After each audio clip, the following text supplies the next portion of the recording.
The moment the first cry echoed through the delivery room, Harper Sullivan thought she might finally breathe again. After 37 hours of labor, 3 emergency alarms, and a terrifying drop in her blood pressure, her triplets were alive. Tiny, fragile, but alive. Tears blurred her vision as she reached out with a trembling hand, desperate to touch at least one of them. Instead, a pen and a stack of divorce papers were pushed into her line of sight. Cole Maddox, her husband, stood at the foot of the bed in a tailored charcoal suit, untouched by the chaos around them. His expression was cold, impatient, as if he were reviewing a contract at work, rather than watching his wife fight for her life. "Sign it, Harper," he said quietly. "Let's make this clean. Those babies, they're not mine." The words cut deeper than the surgical incision across her abdomen. Harper tried to lift her head, tried to speak, but her voice cracked into a whisper. "Cole, please, not now." But he had already placed the pen between her fingers. Her hand shook uncontrollably, not from fear, she had been afraid for months, but from the realization that the man she had loved for 7 years couldn't even wait until she left the operating table. He signed his own name with a swift, confident stroke. A nurse gasped, another turned away. The anesthesiologist muttered a curse under his breath.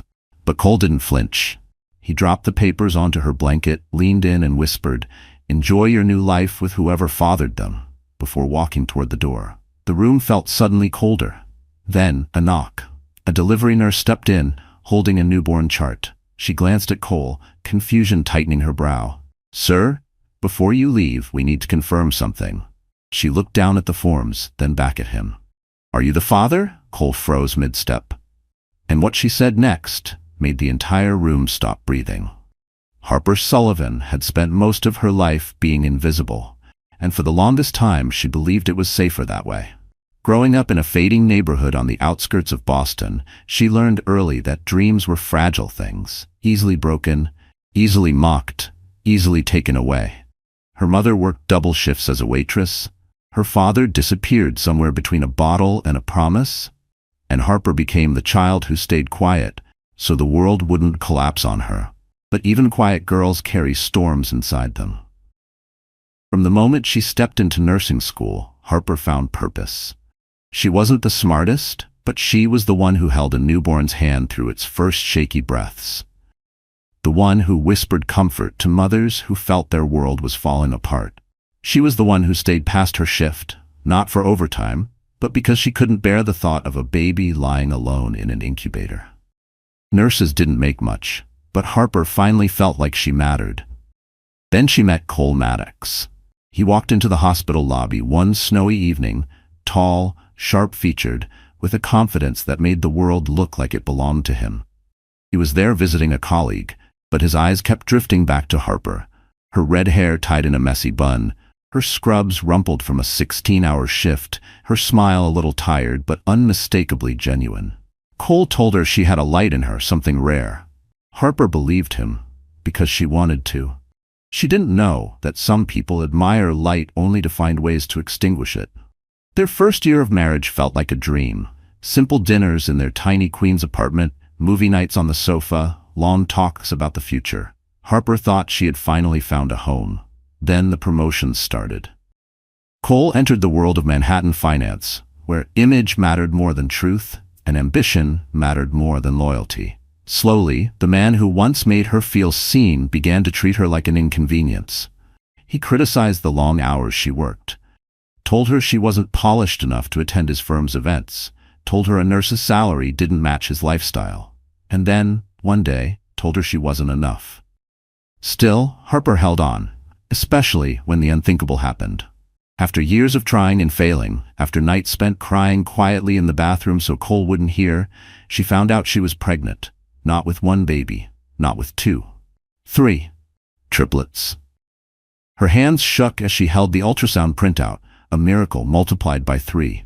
She imagined Cole lifting her off the floor in excitement, crying with her, promising they'd get through anything. Instead, he stared at the screen in stunned silence, then whispered the sentence that would haunt her until the day she gave birth. "Harper, that's impossible. I can't have kids." He showed her a medical report, one she didn't know had been altered. He accused her, he threatened divorce, He walked out for 3 days.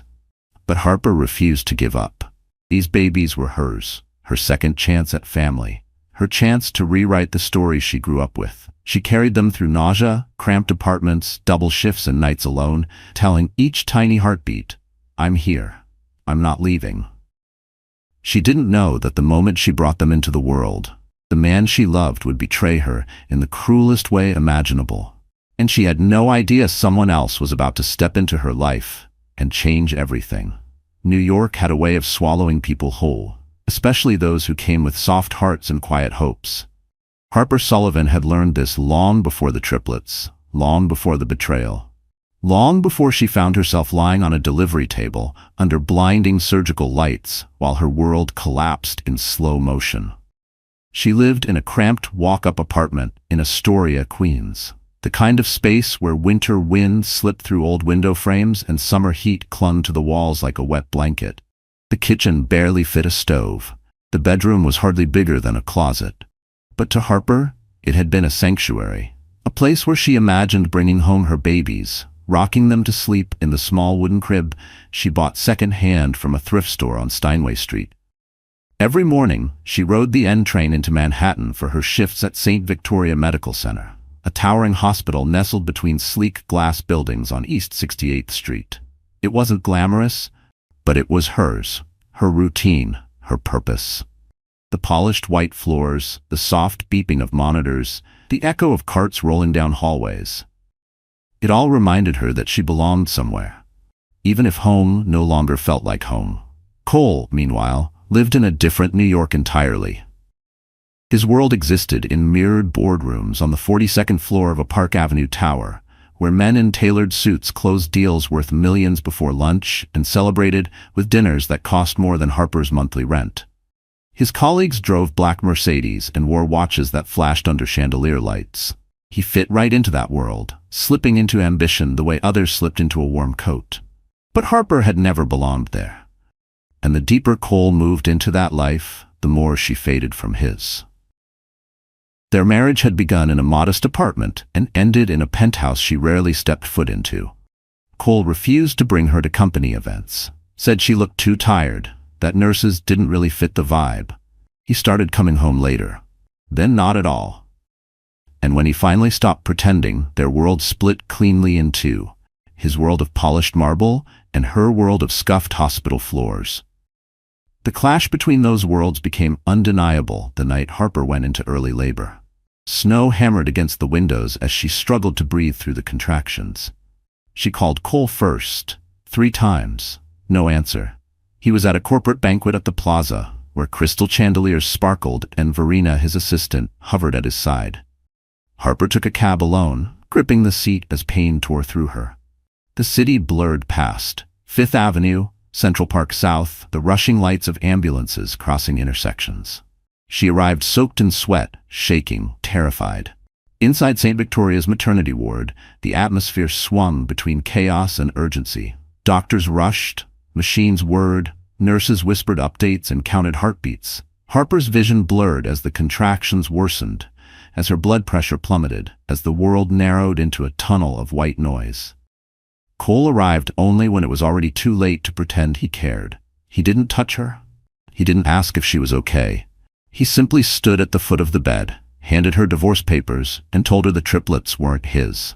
But the hospital had one more surprise for him, one he never could have predicted, because someone else had stepped into the role he abandoned. And the paperwork already carried that man's name. If Harper was the quiet force holding her world together, then Cole Maddox was the storm tearing it apart. He hadn't always been that way. At least not in the beginning. But power has a way of revealing the truth about people. And for Cole, truth was an ugly thing wrapped in an expensive suit. Cole grew up in a wealthy New England suburb where reputations mattered more than morals. His father, a harsh and calculating hedge fund manager, raised him to believe that emotions were weaknesses and weakness was a disease. Cole learned early how to charm, how to manipulate, how to win by stepping on others without leaving footprints. By the time he reached Manhattan, he had mastered the art of appearing respectable while hiding the rot beneath. Harper never saw that rot, not until it was too late. Cole didn't simply drift away from her when success came. He pulled away deliberately, brick by brick, replacing affection with criticism, then silence, then cruelty dressed as logic. He blamed her for his stress, blamed her for not matching his lifestyle, blamed her for wanting a family he wasn't sure he could give. But none of that compared to Verena Lowe. Verena entered Cole's life with a smile so polished it looked manufactured. As his junior analyst, she carried spreadsheets, catered lunches, and typed notes, but beneath her soft voice and shy posture was a razor-sharp hunger. Verena didn't want a job. She wanted a future built on someone else's ruin. And she chose Cole the way a wolf chooses the weakest deer in a herd, quietly, patiently, with unblinking focus. The first time Harper met her, Verena offered a handshake that was polite but cold, her eyes scanning Harper's thrift store sweater with a glimmer of superiority. "You must be Harper," she said. "Cole talks about you, sometimes."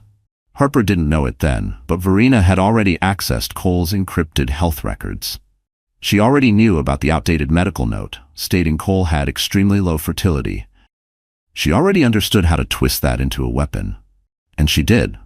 Night after night, she cornered Cole in the office, offering sympathy, offering validation, and eventually offering herself. She was the one who planted the seed. "Triplets, with your condition? Cole, you need to think about what that means." Cole listened because he wanted to, because doubt fed his ego more than truth ever could. From that moment, Verena crafted the narrative with surgical precision. She doctored a copy of his fertility file. She encouraged him to distance himself from Harper. She played the victim when he felt guilty, the confidant when he felt insecure, the lover when he felt powerful. By the time Harper entered her third trimester, Verena had become the shadow behind every cruel word Cole spoke. And now, inside the hospital waiting room, she stood beside him, her hand brushing his arm as if she had earned the right to touch him. When the nurse asked, "Are you the father?" Verena's lips curled into a delicate smirk, as if she already knew the answer Cole would give. But what she didn't know, what neither of them knew, was that the universe had been quietly preparing a reckoning. A reckoning that began with a signature. A reckoning that continued with a falsified report. A reckoning that would end their perfect little conspiracy in a way neither could escape. Because at that very moment, someone unexpected walked into the hallway, and the look on his face told them their lies had finally reached the wrong person. The hallway outside the delivery suite had gone eerily silent, the kind of silence that feels heavy, like the moment before a storm splits the sky. Nurses lingered near the walls, pretending to look busy but unable to tear their eyes away from Harper's door. Something catastrophic had taken root there, and everyone felt it. Cole Maddox stood rigid, jaw locked, divorce papers tucked under his arm like a trophy he had earned, not a life he had destroyed. Verena hovered beside him, fingers grazing his sleeve every few seconds, subtly claiming territory that wasn't hers.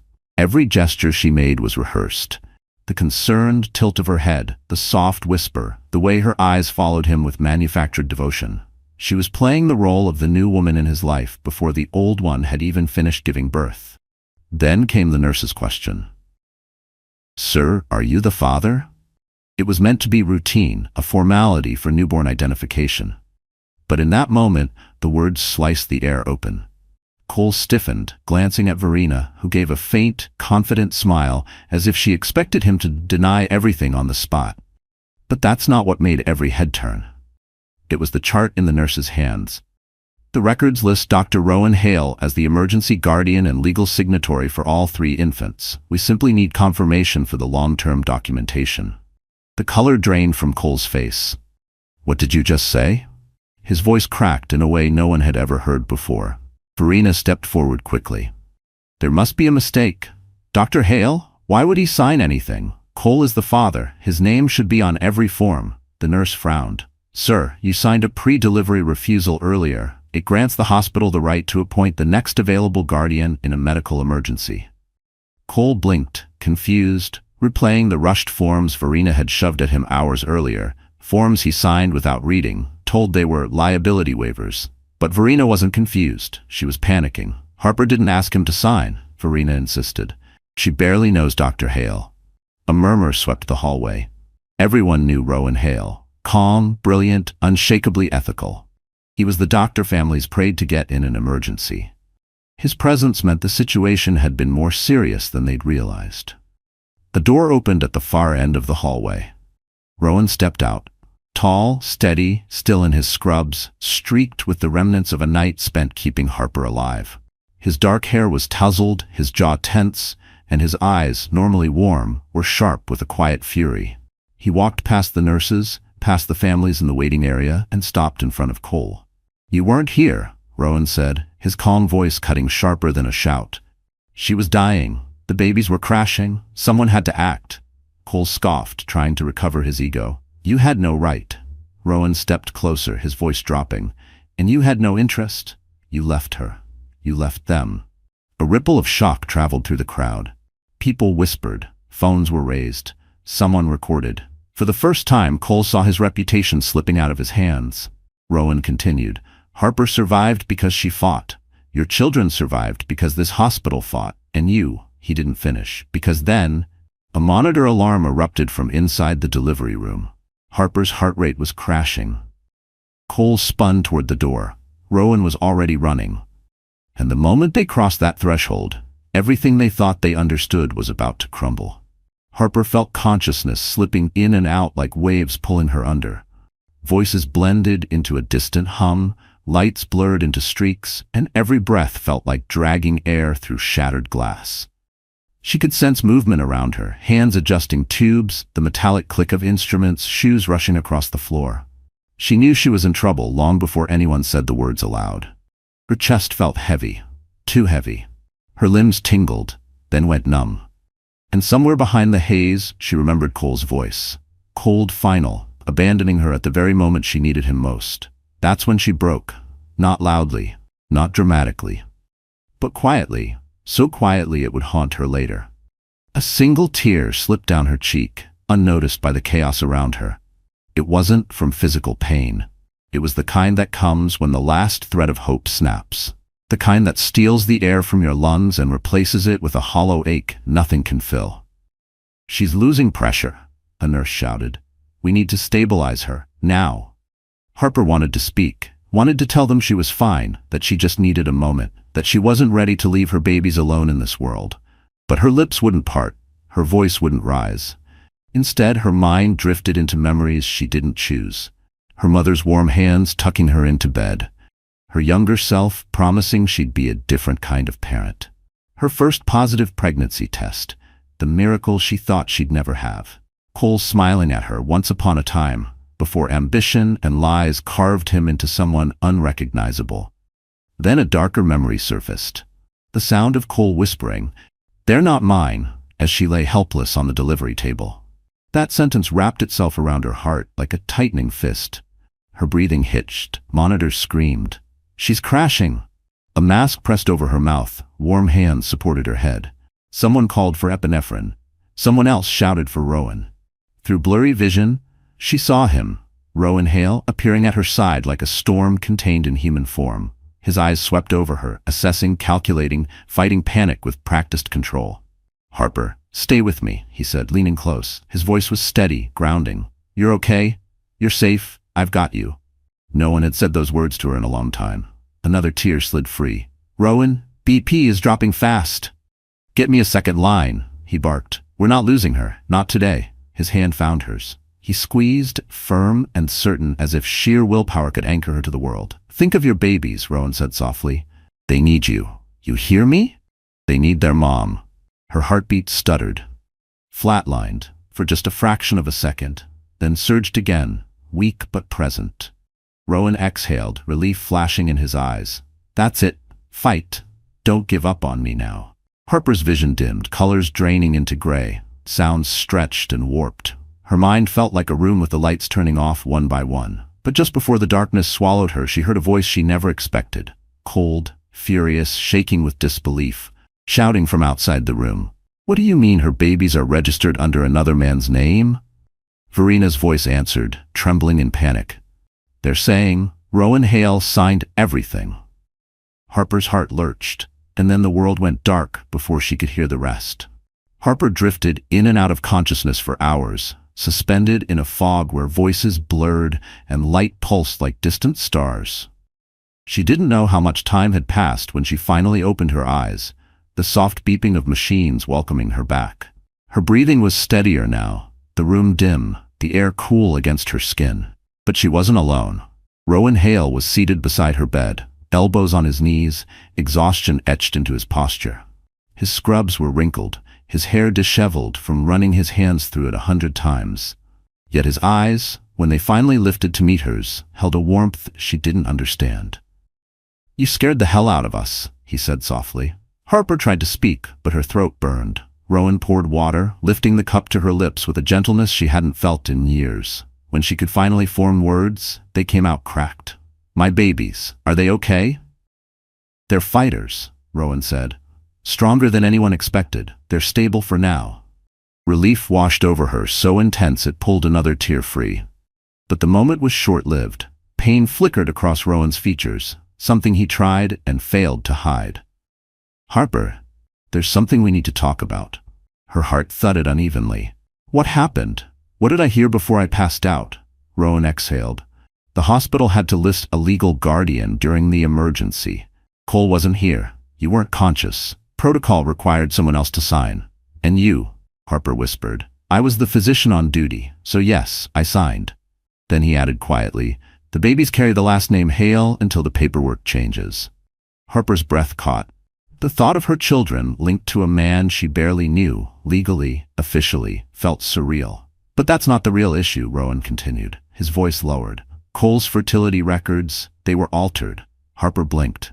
"Altered? What do you mean?" Rowan stood, retrieving a file from the counter. His movements were slow, careful. His medical chart was edited, lab values changed, diagnoses fabricated. He met her eyes. "Cole isn't infertile. He never was." The world tilted.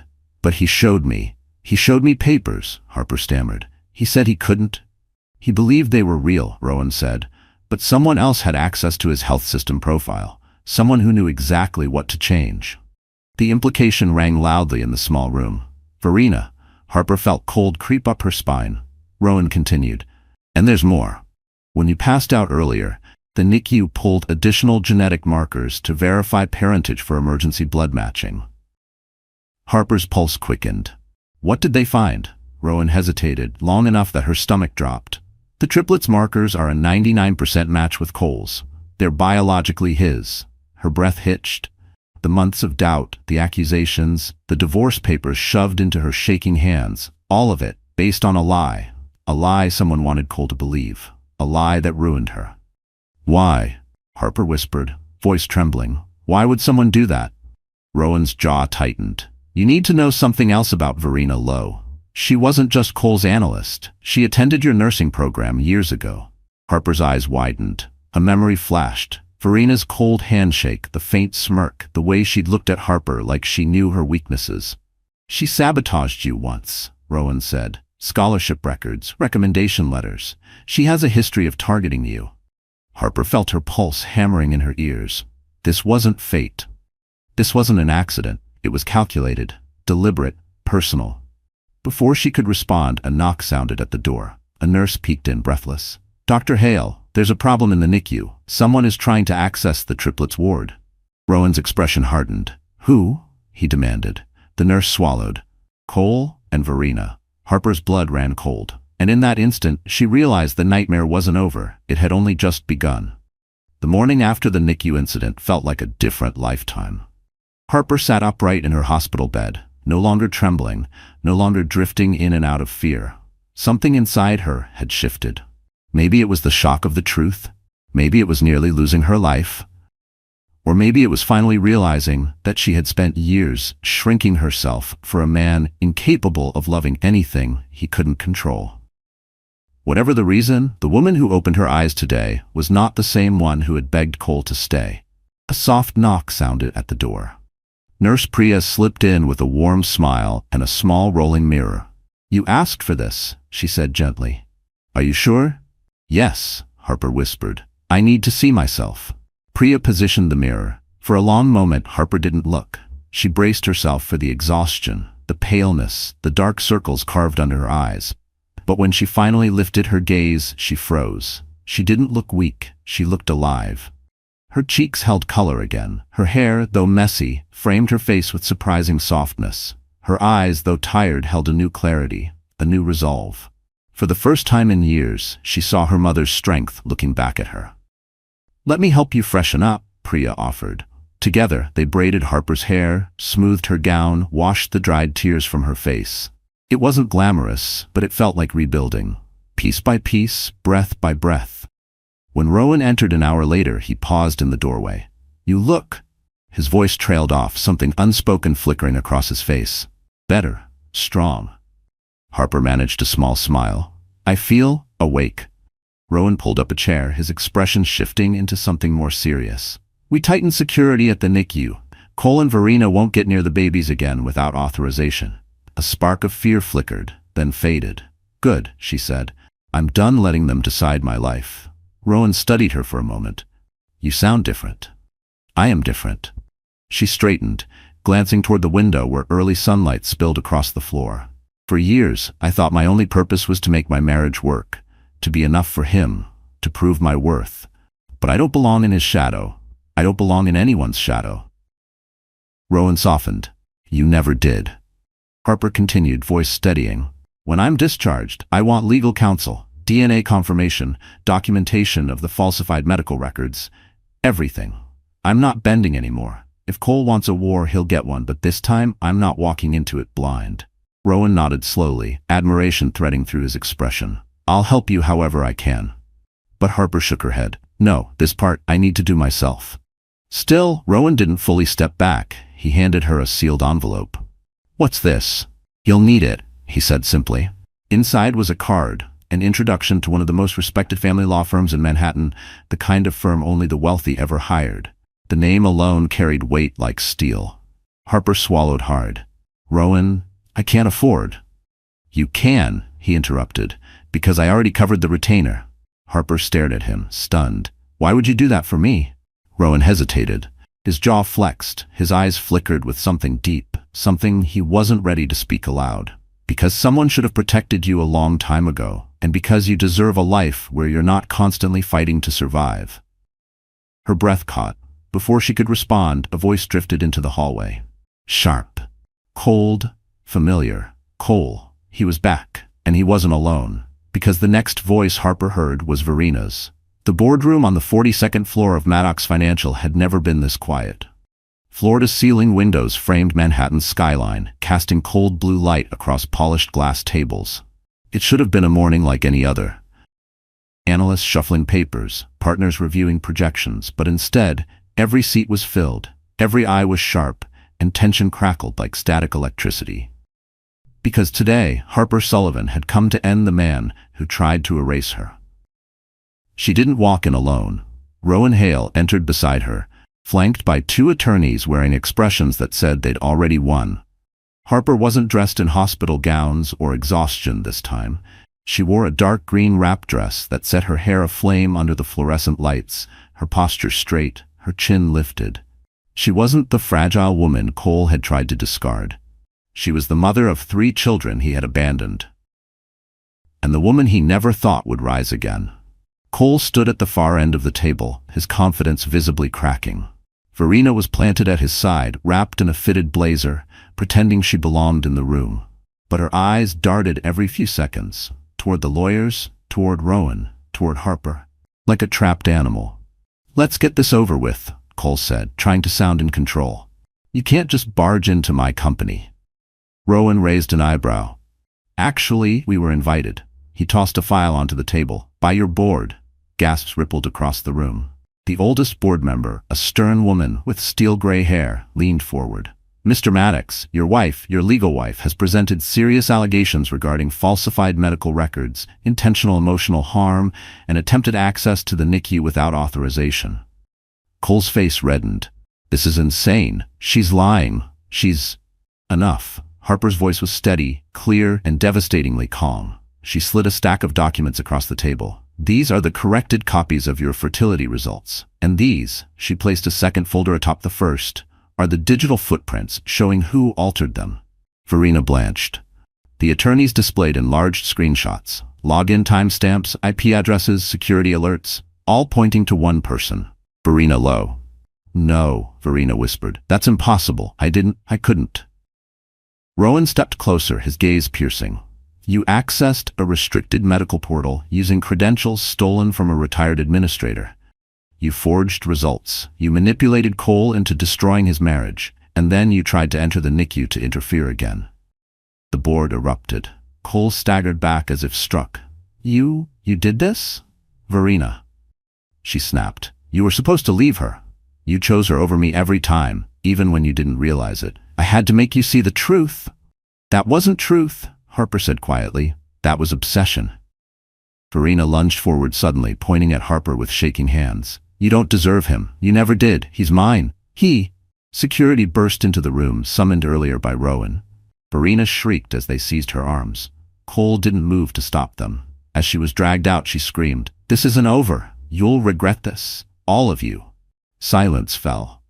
Cole looked around the room, panicked. You can't take her word over mine. She's trying to ruin me. But Harper was already opening the final folder, the one that would destroy what remained of his reputation. Inside were the DNA results confirming the truth Cole had screamed wasn't possible. You are the father, Cole, Harper said softly, and you abandoned your own children. The board froze. Cole swayed. His empire trembled under his feet. Then Rowan placed a hand on Harper's shoulder.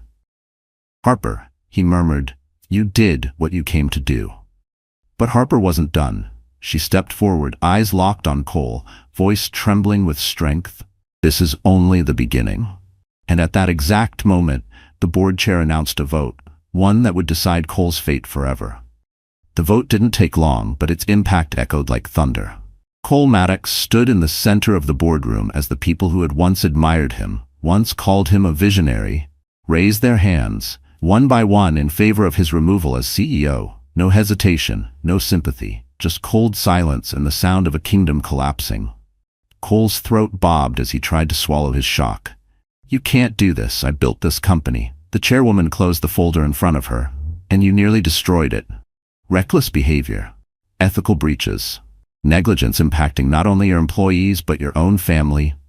We cannot entrust this firm to someone who prioritizes ego over integrity. Harper watched without speaking. She didn't gloat. She didn't smile. She stood quiet and still, the way someone stands at the edge of a battlefield after the smoke clears. Not triumphant, but resolute. Cole turned to her, eyes wild. You're doing this. You're turning everyone against me. No, Harper said softly. You did that all on your own. His gaze darted around the room, desperately searching for someone, anyone, to take his side. But Verena was gone. His colleagues stared back with carefully neutral expressions. He had no allies left. Security approached. Cole stumbled back. I'm not leaving. This is my company, my name, my legacy. But the guards each took an arm, guiding him toward the door. He didn't fight. Not truly. His legs weakened beneath him, his shoulders sagging. The weight of consequences, real consequences, became too heavy for a man who had spent his life avoiding them. Just before he disappeared through the doorway, he looked back at Harper. There was fear in his eyes, a fear she had once felt, but would never feel again. When he was gone, the room finally exhaled. The board turned their attention to Harper, offering quiet nods, subtle acknowledgments. Not pity, respect. She had endured humiliation, betrayal, abandonment, and still found the strength to stand before them. Rowan stepped closer, voice low enough for her alone. It's over, Harper. But she shook her head. No, not yet. He studied her. What's left? Harper lifted her chin.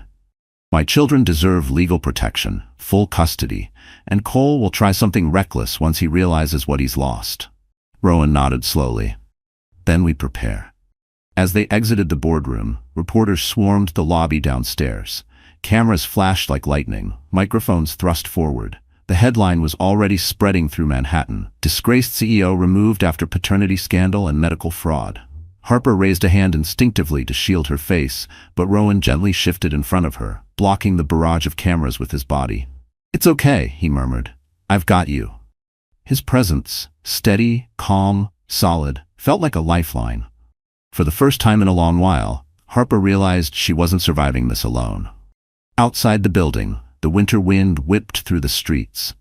but she felt strangely warm inside, as if something heavy had finally been lifted. She had walked into the fire and come out stronger. Still, a question nagged at her. "Do you think Cole will disappear?" she asked. Rowan exhaled. "Men like Cole don't disappear. They retaliate." Harper swallowed hard, the city lights blurred behind falling snow. "Then I need to be ready." Rowan stepped closer, searching her face. "You won today, and you'll win what comes next. I'll make sure of it." But just as Harper opened her mouth to respond, Rowan's phone buzzed sharply. He glanced at the screen, and his expression darkened. "What is it?" she asked, pulse quickening. Rowan lifted his eyes, voice tightening. "It's the hospital." Harper froze. They said someone tried to access the NICU again. And this time, it wasn't Cole or Verena. The hospital hallways felt colder than usual, as if the walls themselves sensed something was wrong. Harper's heart thudded in her chest as she hurried alongside Rowan, their footsteps echoing sharply against polished floors. Her palms were sweating. Her throat felt tight. She had already survived betrayal, humiliation, and a near-death experience. But nothing terrified her the way those 3 tiny incubators did.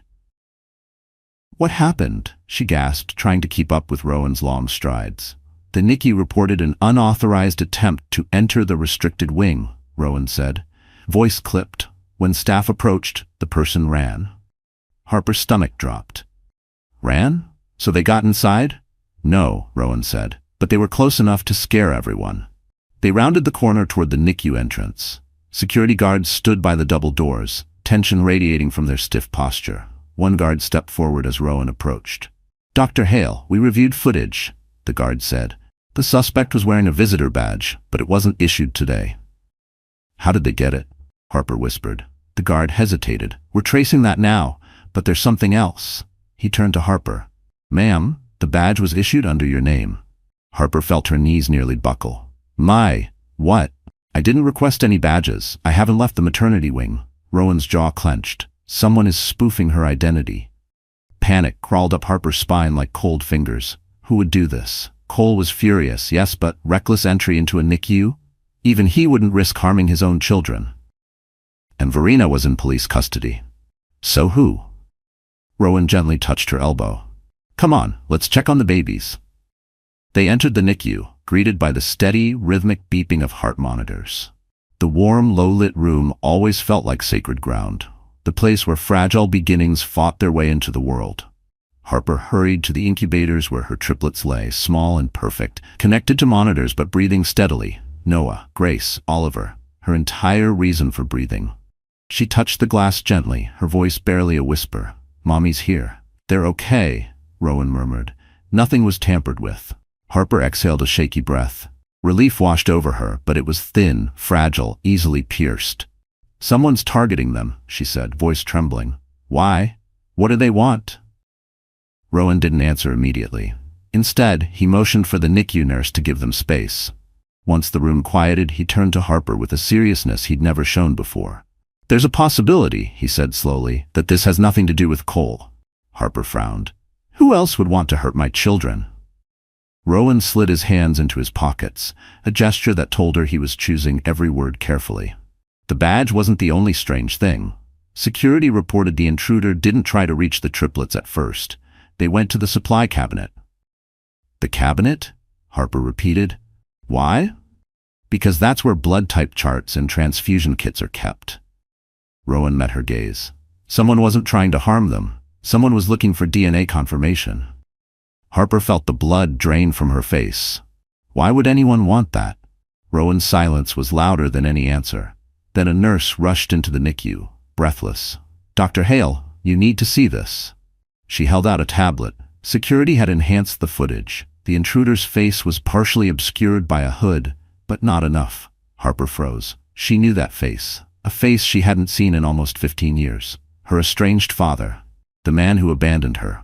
And now he was trying to reach her children. For a long moment, Harper couldn't breathe.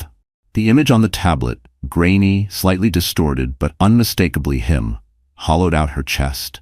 That face, aged but familiar, yanked her backward through years she had buried on purpose. Her father, Patrick Sullivan. The man who vanished without a goodbye. The man who left her and her mother drowning in overdue bills and broken promises. The man she hadn't spoken to since she was 13. "What is he doing here?" Harper whispered. "Why now?" Rowan gently took the tablet from her trembling hands. "We don't know yet. But security has flagged his visitor ID. It was issued using stolen credentials." Her stomach churned. All the nights she spent crying alone after he abandoned them came flooding back. The months of eviction notices. Her mother working triples to keep them afloat. The crushing guilt she carried when her mother became sick. Harper had learned early that the people meant to protect you were sometimes the first to walk away. She hadn't expected him to return. She definitely hadn't expected him to return like this. Rowan stepped closer. "Harper, when was the last time you saw him?" 15 years ago, she whispered. "He walked out, didn't call, didn't send money, didn't even show up when Mom got sick. I thought he was dead." Her voice cracked on the last word. Rowan's expression softened. "Maybe he's desperate. Maybe something happened." Harper shook her head. "He was never desperate enough to come home, not for me, not for her." She stared at the newborns in their incubators, the tiny lives she would die to protect, and the thought of her father, the man who couldn't even protect his own child, trying to access them, made her skin crawl. The NICU nurse lingered nearby, hesitant. "There's more. We pulled hospital records from admissions earlier this morning. Someone under your father's name requested a consultation with genetic specialists." Harper's eyes widened. "Genetics? Why?" Rowan exchanged a look with the nurse, a heavy one. "Harper, there's a chance your father may be sick." Harper's breath faltered. "Sick? Certain genetic disorders require close biological relatives for treatment," Rowan explained carefully. "Sometimes grandchildren." The floor seemed to tilt beneath her. "No," she whispered. "He doesn't get to walk back into my life and demand anything. He doesn't get to use my kids as solutions." Rowan placed a steady hand on her shoulder. "You don't have to make any decisions right now, but you need to know the truth before he tries to reach you again." Harper swallowed hard. Her pulse thundered. She felt the old wounds opening, wounds she thought she'd sealed long ago. "But why steal a badge?" she murmured. "Why sneak around instead of talking to me?" The nurse lowered her voice. "Because the hospital declined his request. He wasn't authorized to learn anything about you or the babies. He tried to force access." Harper felt a disturbing mix of anger and dread twist inside her. Her father had always been unpredictable, charming when he wanted something, cruel when he didn't get it. But this was different. This was deliberate, calculated. Rowan hesitated before speaking again. "There's one more thing you should hear. The security team found something dropped near the NICU entrance." He reached into his coat pocket and handed her a folded piece of paper. Harper unfolded it slowly, her breath quickening as she recognized the handwriting, jagged, messy, painfully familiar. It read, "Harper, I need your children. Don't make me do this the hard way." Her hands shook, the room spun. Rowan grabbed the paper before it slipped from her fingers. Her father wasn't here for reconciliation. He was here for possession. Before Rowan could speak, another alarm blared across the floor. A NICU alert that made Harper's blood turn to ice. A nurse burst into the hall. "Dr. Hale, one of the baby's monitors just spiked. We need you now." Harper's heart stopped, and when she ran into the NICU, she realized the nightmare wasn't over. It was escalating. The NICU was pulsing with urgency the moment Harper rushed inside. Alarms flashed overhead, casting red light across the room like a warning from the universe itself. Nurses moved quickly but with measured precision, surrounding the smallest of Harper's babies. Oliver, her most fragile child. His monitor had spiked, oxygen levels dipping just enough to trigger panic. Harper pressed a hand to her chest, trying to breathe. "What's happening?" A nurse checked the ventilator connections. "His vitals are stabilizing, but someone tampered with the incubator settings. The temperature was shifted." Harper froze. "Shifted? On purpose?" "It wasn't a system glitch," the nurse said grimly. "Someone did this manually." Her vision blurred as horror washed over her. First her father trying to sneak in. Now this. Someone willing to risk a newborn's life. Then Rowan stormed into the NICU with the intensity of a man ready for war. He went straight to Oliver's side, assessing the charts, adjusting the settings, and barking orders with practiced calm. "Get me a full diagnostic read. I want every change time-stamped," he said. and lock every access point. No one gets within 10 feet of these babies without triple verification. His presence steadied the room, and for a moment, Harper felt the world stop shaking. But when Rowan finally turned toward her, she saw something new in his eyes. Something sharp and controlled only by force. "Harper," he said quietly, "this wasn't your father." She swallowed. "How do you know?" Rowan lifted a small object sealed in a plastic evidence bag. A security badge. A badge that didn't belong to her father. A badge that didn't belong to Cole either. "This was found under the incubator," Rowan said. "It's a duplicate access card used by hospital staff." Harper's stomach tightened. "Whose is it?" Rowan hesitated just long enough to make her knees weaken. "It belongs to a night shift technician, one who clocked out early tonight." Harper frowned. "But why would he?" "Because someone paid him," Rowan said flatly. "And we need to know who." Before she could answer, the NICU doors burst open, and a security supervisor hurried in. "Dr. Hale, we've detained the technician," he said. "He claims he didn't intend to harm anyone. Just do a job." Harper's pulse spiked. "What job?" The supervisor looked from Harper to Rowan, unsure how much to reveal. Rowan nodded for him to continue. "He said a woman contacted him, offered cash to trigger a mild scare so the mother would be distracted long enough for someone else to speak to the infants. Said it was a family matter." Harper felt ice slide down her spine. "A woman," Rowan stiffened. "Describe her." He said she was in her 30s, tall, dark red hair, expensive coat. Harper shook her head. "No, that can't be. Verena is already," but Rowan was already ahead of her, expression darkening. "It's not Verena." A chill swept over Harper. She only knew one other woman with hair like that. Her breath faltered. "My father's second wife, Elena." Rowan's eyes widened, the connection snapping into place. "You mentioned she never liked you." "That's an understatement," Harper whispered.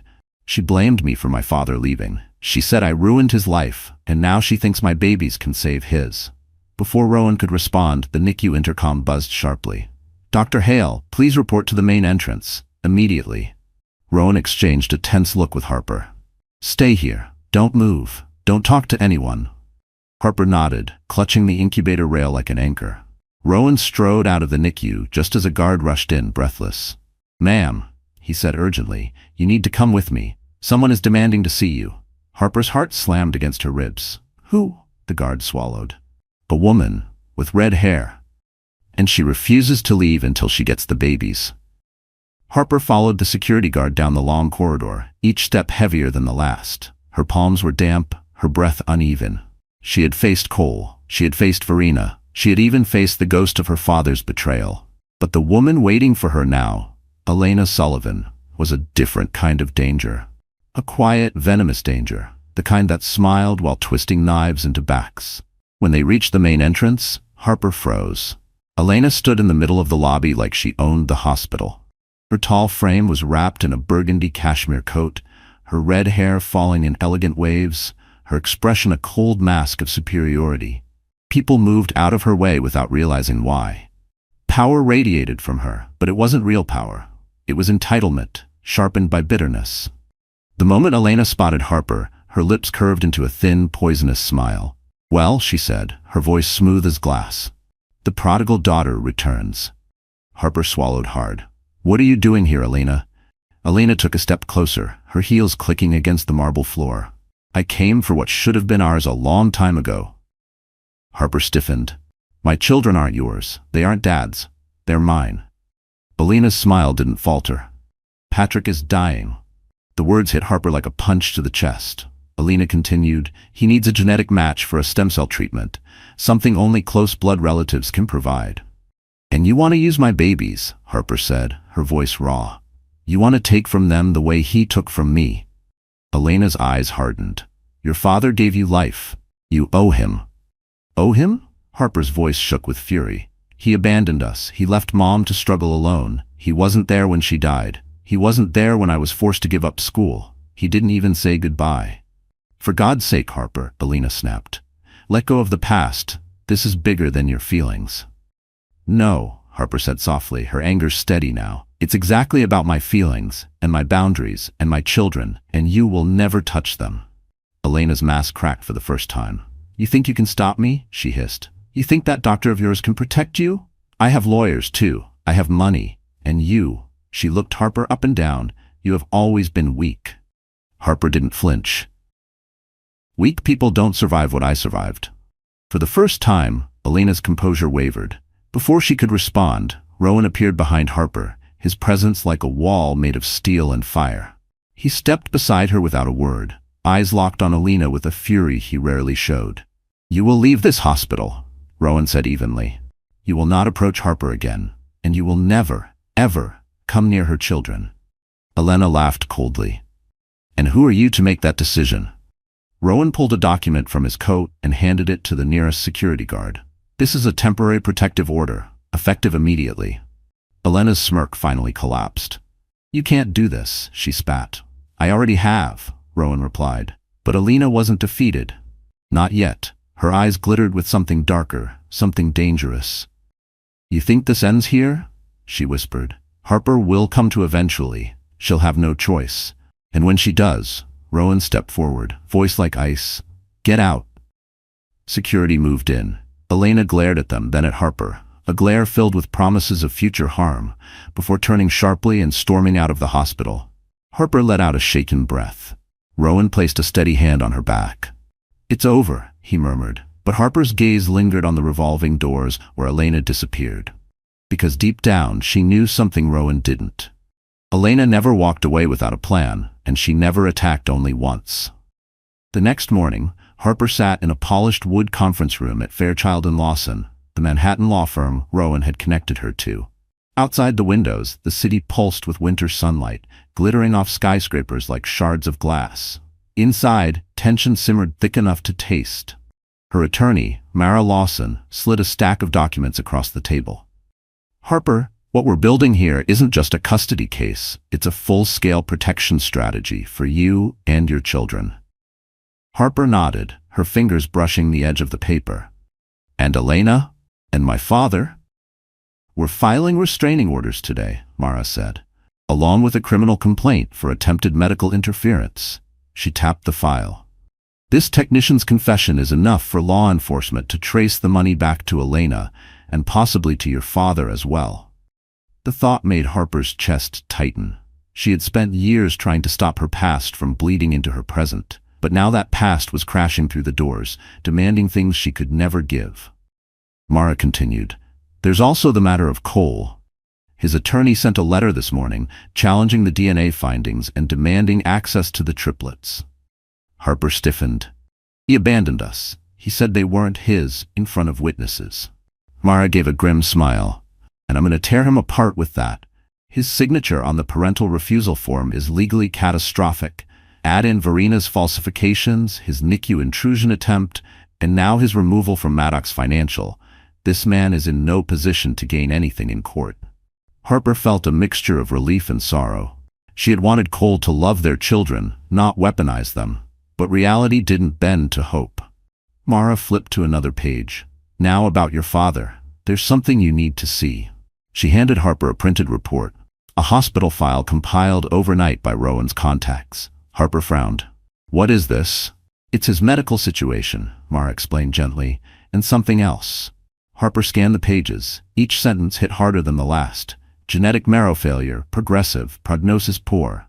Then her eyes reached the line that froze her heart. Potential candidate for experimental treatment pending family match verification. Her hand trembled. So it's true, he's dying. Yes, Mara said softly, and he believes access to your children is his only chance. Harper closed her eyes, swallowing the ache rising in her throat. She wasn't heartless, she wasn't vengeful, but saving the man who had never saved her, sacrificing the children he never wanted? No, not anymore. Mara leaned forward. Harper, we also uncovered something else, something about Elena. Harper looked up, startled. What about her? She's not just your father's wife, Mara said. She's his financial guardian, which means if he dies before receiving treatment, she inherits everything. Harper blinked. Everything? Every asset, every investment, every property. And if he lives? Mara's lips tightened. She gets nothing. It hit Harper like a lightning strike.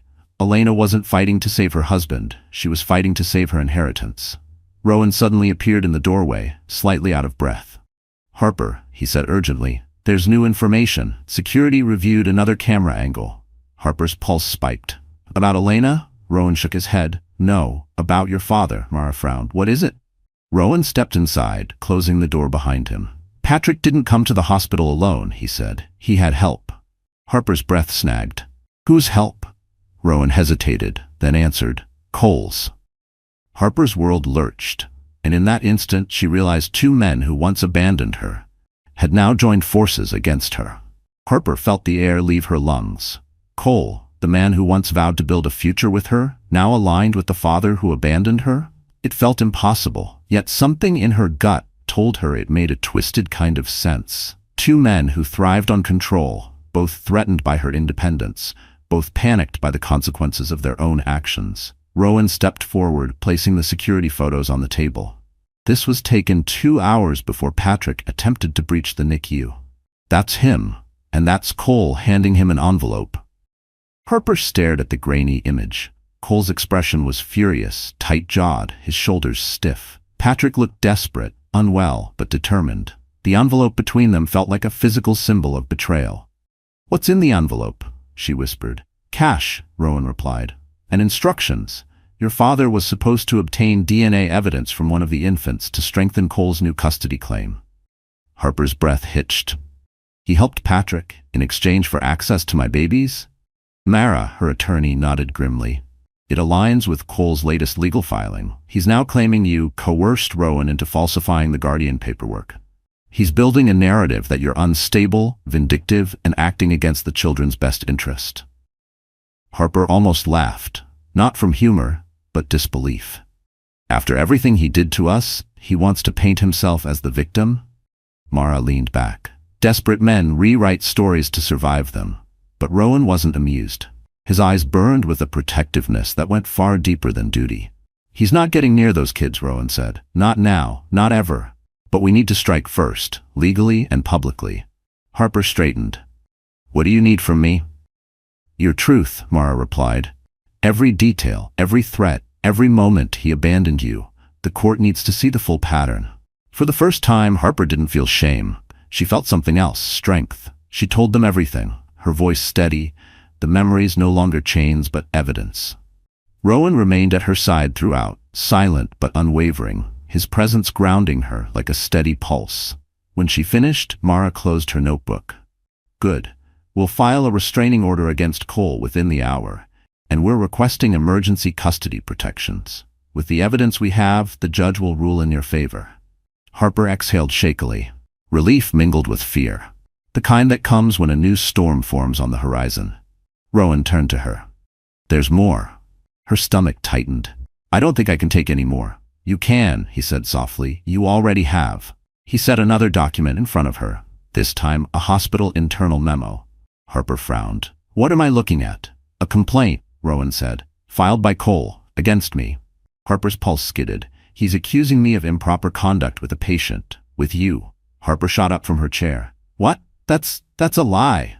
Rowan nodded. Of course it is, but if it sticks, I lose my medical license. And he knows that. He's trying to remove me from your side so you'll stand alone again. Harper's fists clenched. I won't let him do that. I won't lose the one person who's actually protecting us. Rowan's eyes flickered. A rare moment of vulnerability. We'll fight it. Together. Mara looked between them, then placed a new file on the table.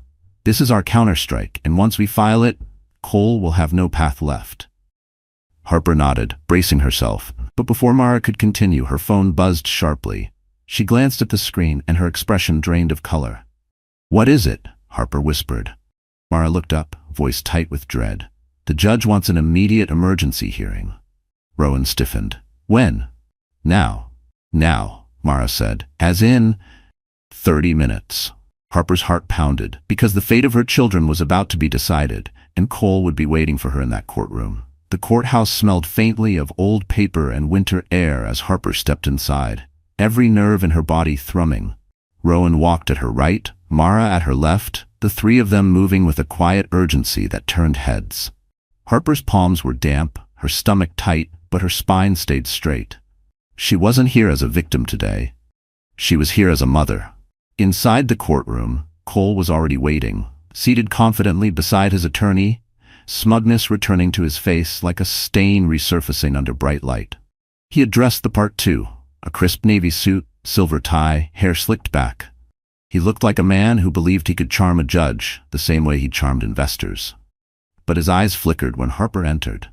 Not with guilt, with fear. He saw the change in her, the strength, the steadiness, the refusal to shrink. Harper didn't look at him. She took her seat beside Mara, Rowan standing behind her like a silent fortress. The judge entered, stern, silver-haired, commanding silence with a single glance.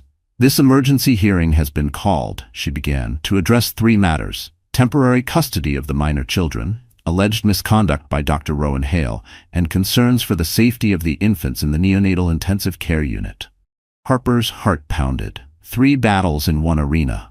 Cole's attorney rose first. "Your Honor, my client was wrongfully excluded from his children's lives. Miss Sullivan and Dr. Hale conspired to assign guardianship to him. Their actions were premeditated and designed to sever paternal rights." Rowan's jaw tightened. The attorney continued, "Furthermore, we have reason to believe Dr. Hale engaged in inappropriate emotional entanglement with a vulnerable patient." Mara stood so sharply her chair scraped the floor. "Objection. We have documented evidence proving Mr. Maddox falsified narratives to hide his own negligence and intentional abandonment." She handed a binder thick enough to make the judge raise an eyebrow. Inside were copies of Cole's signed parental refusal, testimony from multiple hospital staff, security footage showing him yelling in the NICU hallway, Verina's confession tying him to falsified medical records. The judge flipped through the binder, her expression flattening. "Mr. Maddox, is this your signature on the refusal form?" Cole swallowed. I was misled." "Answer the question." "Yes," he muttered. "And you knowingly left the hospital during a high-risk labor?" "I thought the children weren't mine." "That is not an acceptable excuse for abandonment," the judge snapped. Harper felt Rowan place a steady hand on the back of her chair. She didn't look up, but she felt the warmth of it, and it steadied the tremor in her breath. Then Mara stepped forward again. "Your Honor, we also have evidence that Mr. Maddox has recently colluded with Patrick Sullivan, a man with a restraining order request pending, to illegally obtain DNA samples from a NICU ward. Their actions nearly resulted in medical harm to an infant." The courtroom erupted in whispers. Cole's face turned red. "That's a lie." Rowan lifted the security stills. "This photograph was taken 3 hours before the attempted breach." Cole's attorney lunged to object, but the judge held up her hand sharply. "Sit down. Now." Cole sank into his chair, fury radiating off him. The judge leaned forward. "Based on this evidence, temporary full custody will remain with Miss Sullivan. Mr. Maddox will have no visitation rights until a full investigation is completed." Harper's breath left her in a rush, relief and justice and disbelief all tangled together. But the judge wasn't finished. "As for the allegations against Dr. Hale," she turned to Rowan, "the court finds no grounds for misconduct at this time. In fact, his actions likely saved Miss Sullivan's life." Rowan exhaled slowly, tension draining from his shoulders. But then, the judge reached the final page of Mara's binder. Her brows knitted. This is troubling," she murmured. Harper stiffened. "What is it?" The judge looked up, eyes sharp. "Miss Sullivan, were you aware your father filed a petition before this hearing?" Harper's blood turned to ice. "He claims to be seeking emergency guardianship." Rowan stepped forward. "Your Honor, that man—" The judge lifted her hand. "I haven't ruled yet, but I will say this. The petition includes a sworn statement with accusations against Miss Sullivan." Harper's pulse thundered. "Accusations?" The judge closed the file. "And the person who submitted supporting testimony is someone you know." Harper's breath trembled. "Mr. Maddox," the judge said, "please step forward." Cole rose from his seat slowly, as if dragged upward by an invisible weight. For the first time since the hearing began, he looked uncertain, not furious, not arrogant, but genuinely rattled. Harper watched him approach the stand, her pulse hammering. Whatever he had done, whatever lies he had told, she felt the walls closing in again. The judge adjusted her glasses. "Mr. Maddox, you submitted sworn testimony supporting Patrick Sullivan's petition for guardianship. Do you confirm this?" Cole cleared his throat. "Yes, Your Honor." Mara's jaw tightened. "And in your statement, The judge continued, "You described Miss Sullivan as emotionally unstable, reckless, and unfit for parental judgment." Harper flinched at the words, though she kept her face still. Cole added quickly, "Your Honor, I was concerned for the children. She refused to let me see them. Because you signed away your parental rights," the judge snapped. Cole faltered. Rowan looked ready to leap over the table. Mara stepped forward. "Your Honor, we request permission to cross-examine." "Granted," the judge said. Mara approached Cole slowly, methodically. "Mr. Maddox, you claim Harper is unstable. What evidence do you have?" Cole hesitated. "She fainted during labor." "Due to blood loss," Mara cut in. "Caused by a medically dangerous pregnancy, not instability." Cole's jaw flexed. "She made poor choices, such as?" "She didn't tell me she was pregnant with triplets until after her second scan." Harper closed her eyes in pain. She had waited because she wanted to be sure the babies would survive before he crushed her hope. Mara's voice sharpened. "And yet you also told paramedics she wasn't your wife, that she was some woman pretending to trap you. Do you deny this?" Cole's face drained. Whispers rippled through the courtroom. The judge frowned. "Is this true?" Cole stammered. I was misinformed. Verena told me." "Ah, yes," Mara said. "Verena Lowe, currently under investigation for data tampering and medical fraud." Cole swallowed hard. "And Patrick Sullivan," Mara added, turning toward the judge, "a man who abandoned his minor child, who committed identity theft inside a hospital, and who attempted to access restricted medical areas illegally. This is the man Mr. Maddox is supporting for guardianship?" The judge's expression hardened. "Mr. Maddox, do you understand how damaging this looks?" Cole straightened suddenly, desperation turning into anger. "I was manipulated," he shouted. "Harper lied to me for years. She knew I couldn't have kids." "Incorrect," Rowan said through clenched teeth. "Your fertility was normal. The record was altered." The judge glared. Mr. Maddox approached the bench. Cole stumbled forward. The judge lowered her voice, low enough that only the closest could hear, but the tension was palpable. "You abandoned your wife during a life-threatening labor. You attempted to enter a neonatal unit unauthorized. You collaborated with a man under active investigation, and you are still trying to strip a mother of her newborns." Her tone sharpened. "Your credibility is non-existent." Cole's eyes widened, panic finally breaking through his arrogance. She raised her voice again for the record. "I am ordering a full criminal investigation into your actions and your involvement with Patrick Sullivan." A gasp swept the courtroom. Harper felt her breath return in a slow, shaky wave. Cole sank backward into his chair, hands trembling. The judge turned pages again, scanning the documents. "This petition from Patrick Sullivan is based on forged timelines, unsupported allegations, and false claims of neglect. It is hereby..." Before she could finish, the courtroom doors burst open. A bailiff hurried inside, whispering urgently into the judge's ear. Her expression shifted, confusion, then alarm. She rose. "Miss Sullivan, Dr. Hale, you need to come with us immediately." Harper's heart slammed into her ribs. "What happened?" The judge looked directly at her, voice grave. "It's the babies." Rowan's hand gripped the back of Harper's chair. The judge continued. "They've gone missing from the NICU." Harper didn't remember how she got from the courtroom to the hospital. One moment she was staring at the judge's pale face, the next she was sprinting through the hospital corridors, her breath coming in raw, jagged bursts.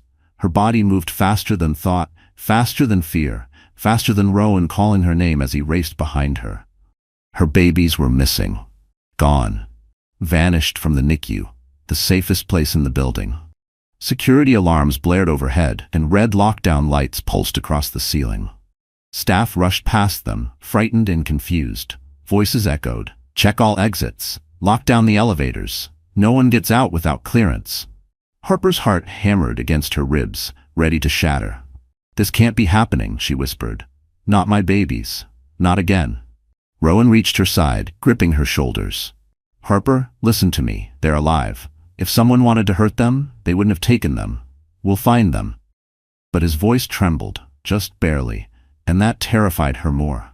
A head nurse hurried over, tablet shaking in her hands. "We reviewed the camera feed. The triplets were removed by someone wearing scrubs. Mask, cap, gloves, full uniform." "Can you see their face?" Rowan demanded. "No, but we tracked them through 3 hallways before the cameras went dark." "Dark?" Harper's voice cracked. What do you mean dark? Someone disabled them manually. Rowan swore under his breath. Harper pressed her palms to her forehead, fighting back panic.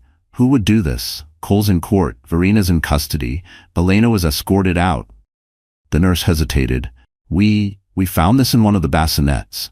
She handed Harper a folded note. Harper's blood ran cold as she opened it. If you want them back, come alone. No signature, no instructions, just a demand soaked in threat. Rowan grabbed the note, jaw clenched. This is a trap. You're not going anywhere alone. Before Harper could respond, security radios crackled with frantic voices. Suspect sighted, northwest wing, carrying 2 infant carriers, moving toward the staff loading dock. Harper gasped. That's the old wing. Hardly anyone uses it, Rowan cursed, because it has private exits. They ran, faster than she thought her legs could move after childbirth, faster than logic, faster than fear. Down the hall, through double doors, into the dim, echoing corridor where fluorescent lights flickered above like nervous eyes. As they reached the end of the hall, a security guard sprinted toward them. Dr. Hale, Miss Sullivan, we found the 3rd carrier near the utility closet, empty but unharmed. Harper's knees almost buckled. Empty? Where's my baby? Tracks lead outside, the guard said, into the loading dock alley. Harper shoved past him, barreling through the exit door into the icy air. Her breath turned to vapor instantly, and then she froze. A car engine roared to life in the alley, a black SUV, rear doors open, 2 infant carriers inside. Rowan yelled, Harper, stay back. But she stumbled forward, screaming, my babies. The SUV's headlights flared. Someone inside turned toward her. A silhouette, broad shoulders, a familiar outline that made Harper's heart stop. Her father. Patrick Sullivan. Still gripping one of the carriers, eyes hollow, desperate. But it was the 2nd figure, seated in the driver's seat, that made Rowan curse aloud. Cole. He looked right at Harper, expression twisted in something between panic and determination. Harper, he shouted over the engine. We're taking them somewhere safe? Safe. From her. Harper lunged forward. Rowan grabbed her arm. The SUV shot backward, tires screeching. And then, someone else stepped out from the shadows behind the SUV, raising a weapon. The split second before the weapon fired felt like the world was holding its breath. Harper froze. Rowan yanked her behind him, and the SUV screeched sideways as the gunshot cracked through the alley. The bullet struck the pavement inches from the back tire. Harper screamed. Patrick ducked inside the vehicle. Cole slammed the accelerator. But the shooter wasn't aiming at Harper, or the babies. He was aiming at the tires. Security burst through the loading dock at the same time, drawn by the shot. The SUV fishtailed, tires blown, crashing violently into the metal railing. Doors flung open. Patrick stumbled out with the infant carrier clutched to his chest. Cole crawled out on the driver's side, dazed but scrambling to grab the 2nd carrier. Give me my children, Harper cried, sprinting forward as Rowan and security followed. But before anyone reached them, Patrick collapsed onto his knees, not from fear, but exhaustion. His breath came shallow, labored, his face gray. He held the carrier out with trembling hands. Take him, Harper, he whispered, please. Harper stopped in front of him. The desperation in his eyes, for the first time, wasn't selfish. It wasn't manipulative. It was human. She took the carrier gently. Patrick bowed his head. I just wanted time. I thought I could fix what I broke. Harper swallowed the ache forming in her throat. Hurting my children doesn't fix anything. Patrick nodded, tears falling. I know. I'm sorry for all of it. Security arrived, helping him to his feet as he surrendered without resistance. His final words were a whisper. You're stronger than I ever deserved. Meanwhile, Cole tried to run, even with one of his own children in his arms. Rowan lunged, tackling him before he could escape the alley. The baby carrier rolled safely to Harper's feet as security swarmed Cole. You're done, Rowan growled. It's over. Cole thrashed, shouting, she took everything from me. She poisoned my life. But no one listened, because everyone finally saw him for who he truly was. He was arrested on the spot for kidnapping, conspiracy, medical interference, and endangerment of infants. Harper stood shaking, the cold air biting her skin, but her heart steady as she held 2 carriers close. The 3rd child was brought out moments later by a nurse who had sprinted to safety with him when the alarm sounded. All 3 babies, alive, safe, breathing. She fell to her knees, sobbing, relief breaking her open. Rowan knelt beside her, arms engulfing her, forehead pressed gently to hers. "You did it," he whispered. "You protected them. You won."